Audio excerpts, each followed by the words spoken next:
Alright, welcome back. In this video, we are going to walk through how to actually create your first applet in SidePiece and show you actually how to edit one as well, very quickly, very simply, with almost no experience, okay?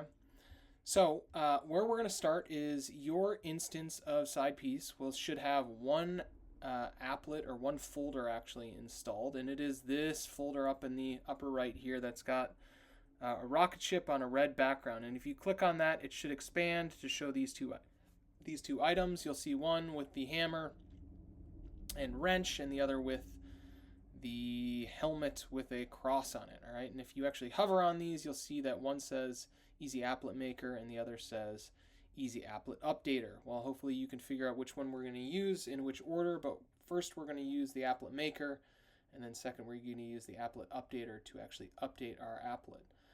Alright, so I'm actually going to launch the Easy Applet Maker, and what you'll see here is there are some simple fields that you're going to need to fill out to actually create your applet. And what's actually going to happen here is, came up in a different window, that's alright. So what's actually going to happen here is what this tool is going to do is it's actually going to give us the code to paste into the applet instructions. All right, so we'll still need to come up with our applet name, but the instructions will all be created for us. So we can just add the instructions, select an icon, a color, and then click save. Okay, so let's take a look at how we actually do that. So here I'm going to describe my applet function, and what I'm going to do is I want to create a let's say I'm in a restaurant, just like a basic restaurant, and I'm playing around, or I want to create my own kind of ordering system. So I want to create an ordering system for a restaurant. So I want to say create a basic ordering system for this is my favorite word, restaurant. I don't even know, that's not right. A-U-R-A-N-T. I told you it's my favorite word. Create a basic ordering system for a restaurant. And I'm just going to go with that. Very simple. We'll see what it creates. The more complex here, the more specific I get, the more those instructions will shape and morph and mold the app into something that we want. I'm going to keep it open-ended and see what it comes back with, and then we can always update those instructions. Okay, so the next thing is I've got my target user profile. So this is going to be a waiter or waitress. So that's who will actually be using this. We can have our complexity. So this is how many input variables. So again, the input variables are things like open text, a drop-down selector, one of these radio buttons. How many items do I actually need the user to input? So I'll keep it as moderate, 4 to 7 inputs. Again, we'll see what it comes back with. I can always add, delete, modify. Then I'm going to have the output format. So what do I want it to be back at, to get back as? Because we're having it, this is what I want the output of my application to give me back. So I want it to give me, I would say, a table, because I'm going to be doing an ordering system. So I wanted to give my data from that ordering system, I wanted to put it in a table. So I'll put that, and I can add any other specific context if I wanted, it only to be focused on beverages or something like that. I could add this type of context.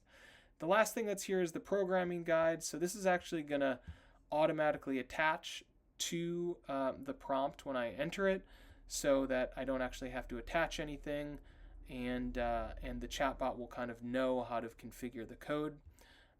So you don't need to touch this; it'll automatically be appended. But that's kind of it. So again, I'm going to create a basic ordering system for a restaurant. We're targeting a waiter or waitress as our user. We're going to output. Our app is going to output whatever it does as a table, and let's process that. And what you'll see is that file, the SidePiece programming guide, gets automatically updated along with my prompt. And what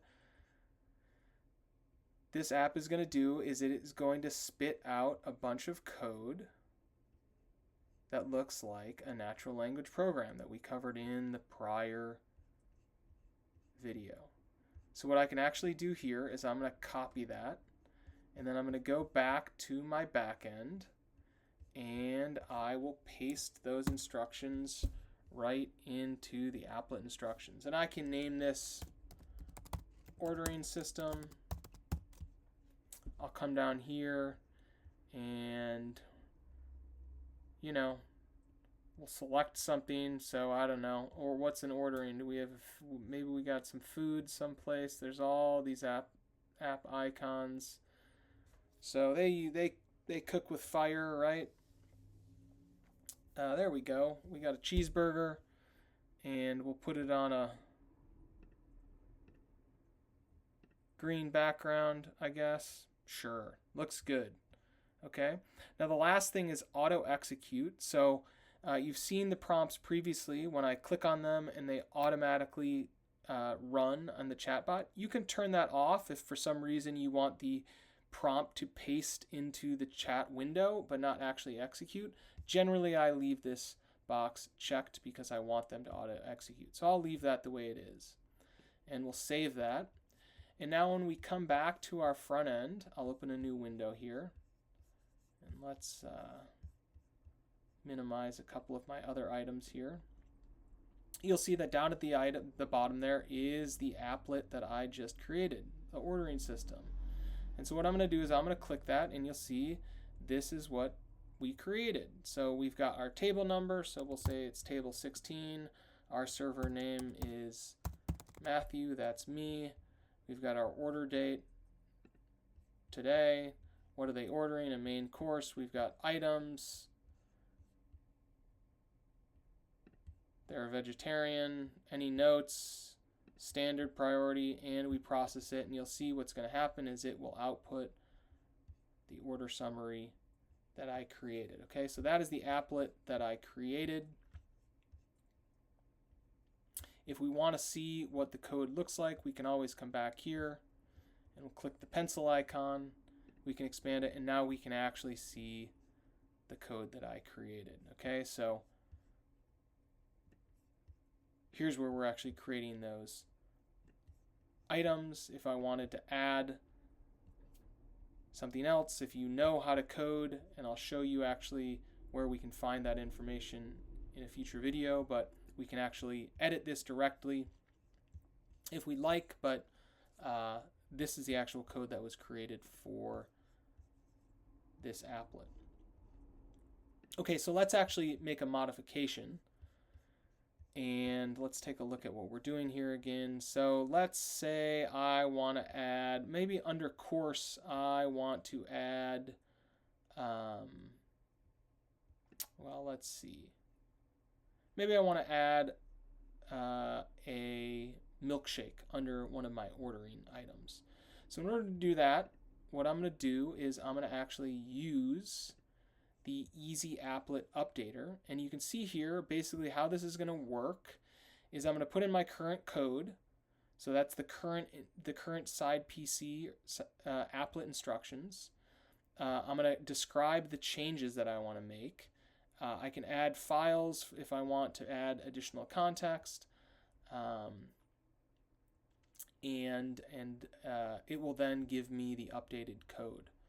So how I actually get my current instructions, or one of the easiest ways, is if I actually just double click on this icon. So you'll see that I get this little copy icon when I double click.